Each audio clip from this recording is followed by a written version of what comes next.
Okay, it's a real privilege for me today to be doing this particular session because this is the C.K. Prahalad Memorial session. A person who I held in great esteem, and he was often my mentor several times, and consequently, I'm so happy, and as I said, it's a real honor to be actually conducting this session. This session is on geopolitics, but it is about the startup opportunities around geopolitics. Because, on geopolitics right now, there is this India Today conclave going on, and there are going to be lots of experts on geopolitics. So we don't profess to be experts on geopolitics, but we are essentially going to use that narrative to see what are the kind of opportunities that are going to come up as far as people sitting in this room are concerned, the various startups. So let's see some of the big geopolitical themes which are there. And the first one that I will pick up is the one which is all about the distrust of China. Now, from 2018 onwards, when President Trump started the anti-China tirade, and in India, of course, we've been having this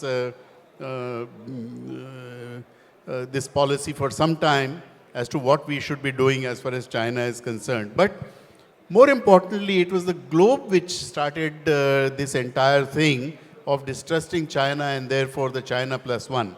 This further got complicated by the Russia-Ukraine war also, and that disrupted the entire supply lines. And when those supply lines got disrupted, people did realize that there was necessity to have another trusted partner. And that's where India also started its PLI scheme and Atmanirbharta and so on. And that entire thing is falling in place. And I've got a very eminent panel talking to me today about that. So let me start with Sundi. And talk to us through those early years, the 2018 onwards, when the distrust of China and the global scene, because they had emerged as the product capital of the world. How did that entire story play out? How would you sort of describe those years? Thank you, PK. So let me kind of throw in a few events that most of us have been tracking in the last, I would say, 3 months or so. And I'll try and broadly connect these dots and see how the whole thing is panning out, right? So the first one is, most recently, I think you guys have noticed the big announcement of Air India procuring 200 plus aircrafts from Boeing, and that became like a big event. Guess what? President Biden makes a White House press release, not just talking about what the deal is about, what the $1 billion, but then the underlying details there is creating 1 million US jobs. That's the underlying thing, right? So that's one event. Okay. Let's then look into another event that happened where a few weeks or maybe just under a week, we announced that India picked up a big reserve of lithium, right, which is core to the next gen of whatever you're looking at, battery manufacturing and everything, and huge reserves in Jammu and Kashmir. And along those lines, we also had the US Secretary of Treasury, Ellen, come in and comment about how she's seeing and very, very openly talking about the concept of friendshoring. And we'll, for most of you who don't know what friendshoring, it's basically the next avatar of, we started with offshoring, then we went to nearshoring, and now friendshoring is basically working with partners or friends and creating supply chains here. So you put all these events together, and one big event that recently got announced was the announcement of the US ambassador to India, which was unfilled for the last several years because of COVID, because of whatever reason. But then that comes at a very strategic time. And so looking at all these kinds of things, I would look at the whole picture as twofold. One is what kind of opportunities are there in the US potentially for India and Indian innovation to take place, and we'll deep dive into it. And the second set of opportunity is opportunity in India, which US is eyeing because they're looking at millions of people here, especially what I call as urbanization. And if most of you have not realized, the urban, the growth in which India is creating urban cities, imagine creating a city as big as Los Angeles every month going forward for the next so many years is the kind of urbanization that's happening. So, the India-US axis, we'll just talk about it in a minute. But you mentioned about friendshoring. And, there is this trust. And India has emerged as the very trusted partner globally. Mr. Kumar, my question to you is that in this light of Atmanirbharta and the PLI scheme, what are the opportunities that are today there for Indian startups? Thank you, Pradeep ji. You know that, as you said, there is a China plus one strategy, right? So India wants to capitalize that very China plus one strategy. And now you see from last 10 years, we are boosting electronics manufacturing like anything. And this we have actually, electronics manufacturing suffered a lot in this country due to very easy, custom policies and all, import policies and all.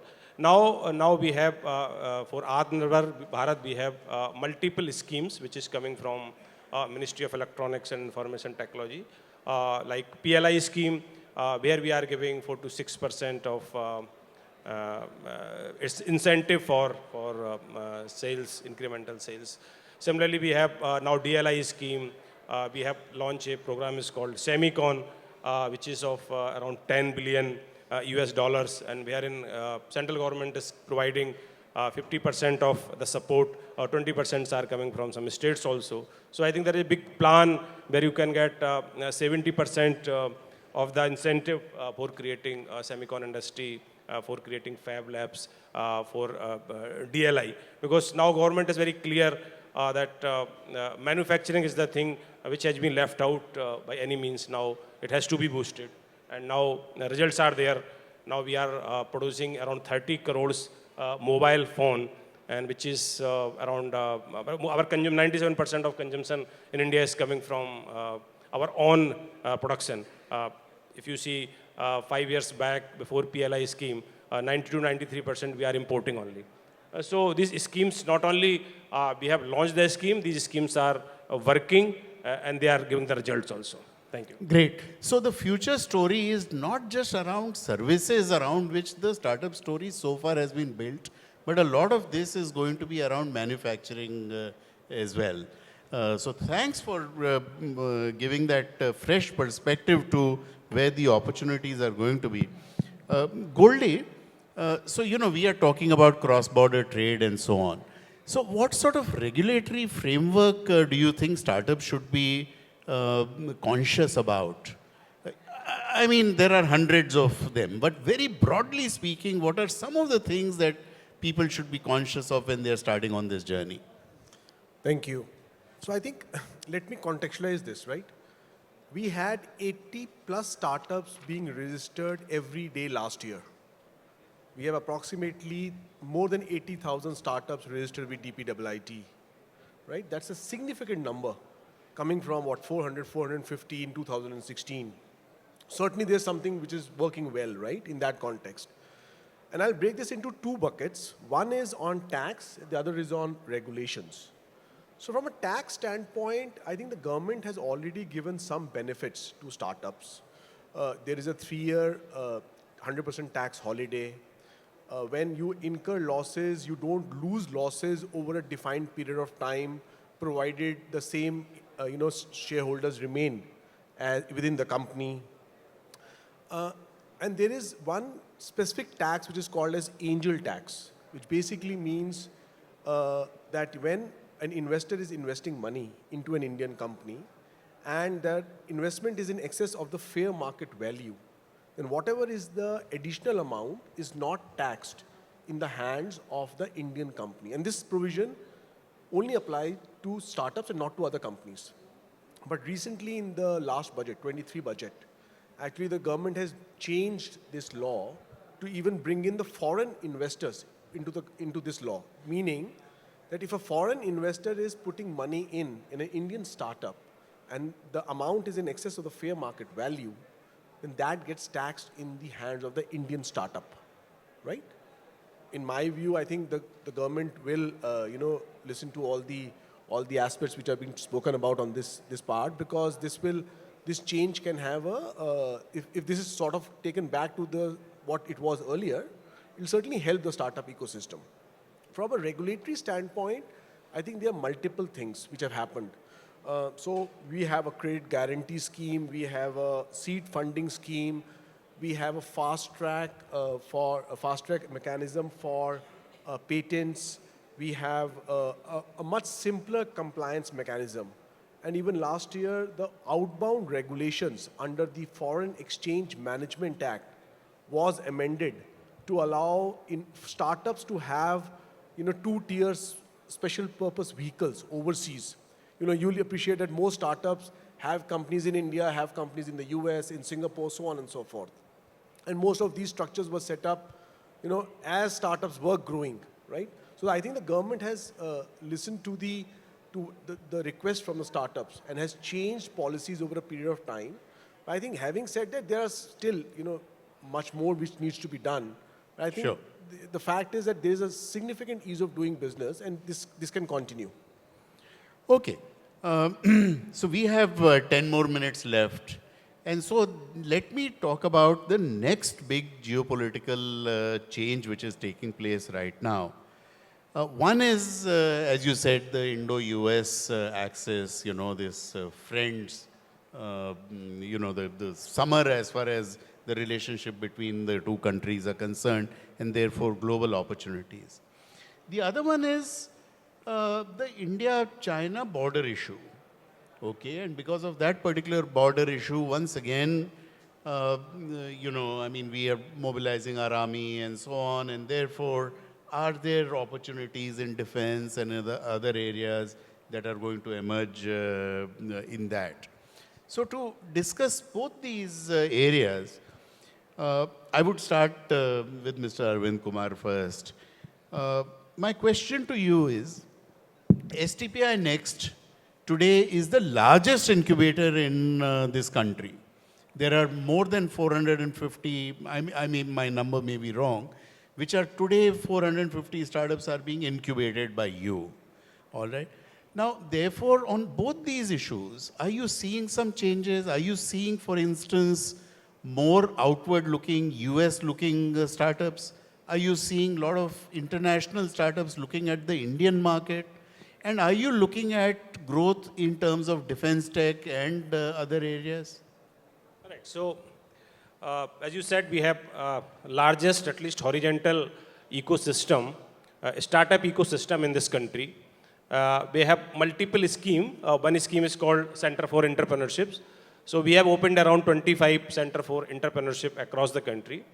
And those are very domain specific. Like if you want to work in fintech, we have FinBlue at Chennai. If somebody wants to work in automobiles, we have Motion at Pune. If somebody wants to work on blockchain, we have Center for Entrepreneurship at Gurgaon. It's called Blockchain. And we also have one scheme is called Next Generation Incubation Scheme, wherein we provide 25 lakh rupees as a seed fund to each startup. So there are multiple schemes which is being run by STPI through STPI Next. Now, when it comes to your this question, actually there are two basic problems when it comes to startup. One is to get the right problem statement. This is one problem. Now, there are a lot of angel funds manager has been interested. So funds is not that much issue now in a startup ecosystem in this country. There are two basic issues. One is to get the right problem statement. And second is to get the market access. So now we are doing a lot of collaboration with industry to get the right problem statement. We are also interacting with banks. We are interacting with public sector units. They are providing, like we have created one startup ecosystem in Vizag, which is along with RINL. So they have given a lot of problem statement for Industry 4.0 perspective. Similarly, we are getting a number of problem statement. Next is how to get the market access. So what we have done, we have done a competition type of the thing, hackathon type of the thing for all over the country. And we have selected 33 startups out of this, and we have taken them to USA. So last week that program was there, and those 33 startup has pitched in before technocrat, before venture capitalist, before angel funding in USA, in San Francisco. And out of them, 8 got that traction. So 8 of them have been selected. 8 startup has got that that they will be funded from one of the BCs, 2 of the BCs in USA. So there are a lot of attraction, and people sitting in a startup. We have selected only 33 startup. Those who were not selected, they were willing to go to USA. I want to go in any case to USA. Just get my visa there. So there is a lot of attraction. People want to access the market of USA from the market access perspective and from the fund perspective also. So there are a lot of attraction of the startup for USA. Thank you. Yeah, I saw outside here also there is an STPI. There are about 10-12 startups of STPI being showcased there. So great initiatives in terms of taking startups in terms of the go-to-market strategies.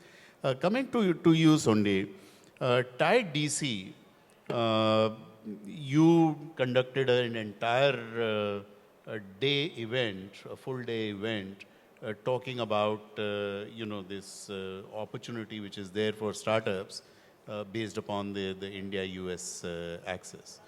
Talk to me about that. Yeah, sure. So every year in the month of October, we host what we call as the GovCon, which is the government contracting. So what most people here don't know the facts is US government, as you know, is the biggest person or the organization that's purchasing in terms of trillions of dollars of procurement. It's both products and services. Guess what?